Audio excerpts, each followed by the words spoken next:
man. Pŵer a dysgu. Brofiadau. Pwrpas y wsos oedd Rhoi profiadau newydd unigryw i bob plentyn yn Mhenybryn.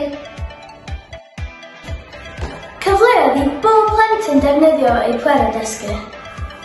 Canolbwyntio. Dychmygu. Gweithio'n caled. Dyfal barhau. Gwella'n hunain. Cymryd risg. Cyfle i ddatblygu sgiliau mwyn iddynt ddod yn unigolion. Ia, dewis! Mextys a chreadigol. Egwyddorol y gwybodaeth. A galluog ac yn barod i dysgu yn gweddill eich bodau. Dyma gip olwg o'r holl profiadau a gweithgareddau a wnaethon. Kickboxing gyda Mhenybryn.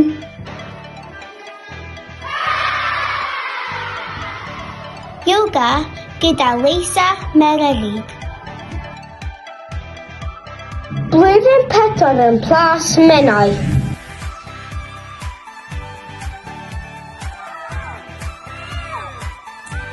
Blwyddyn 3 yn Rhaffau Uchel.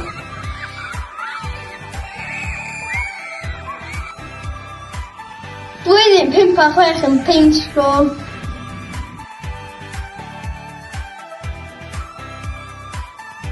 Aml chwaraeon gyda'r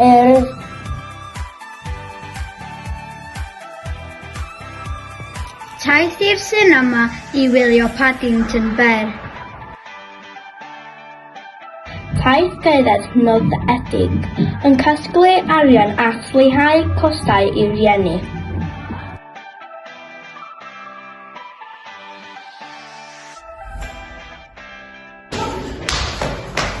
Dyma'r holl pwerau dysgu a ddefnyddio.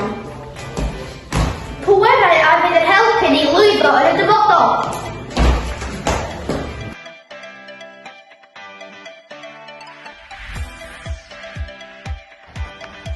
Pŵer cymryd risg fel robin risg.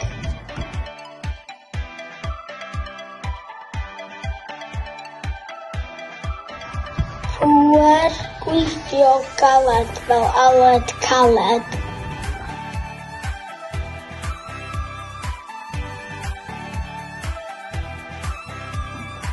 Pŵer canolbwyntio fel canolbwyntio.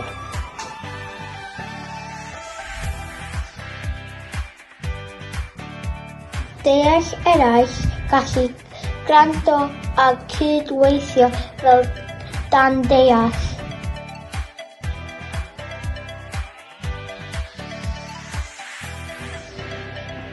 Pŵer dyfal barhau fel dafydd dal i fynd.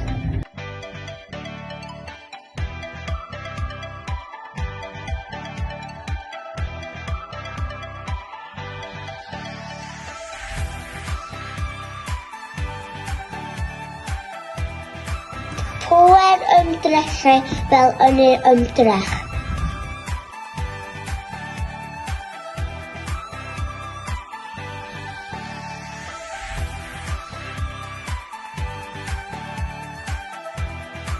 Pŵer dychmygu fel dod a dychmygu.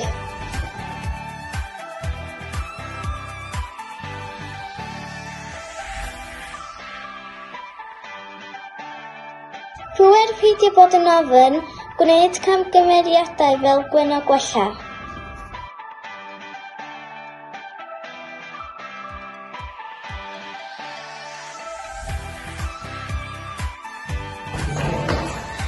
Oedd, roedd yr wythnos cheaper yn datblygu 4 diben hefyd.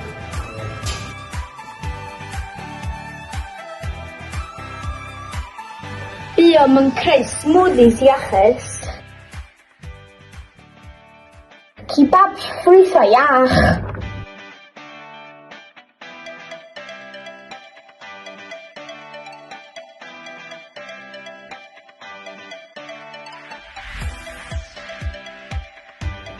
Creu pryd o fwyd blasus ei bwysio a chyfrifo elw.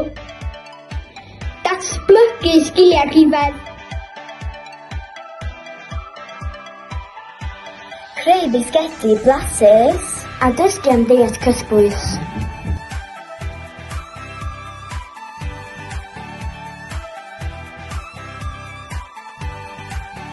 ysgol pa mor bwysig yw hunanddelwedd.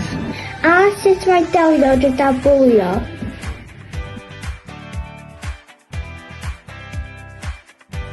Cawsom sesiwn cymorth gyntaf. Mi wnaethom feddwl am swyddi posib yn y dyfodol ar sgiliau fydd anen.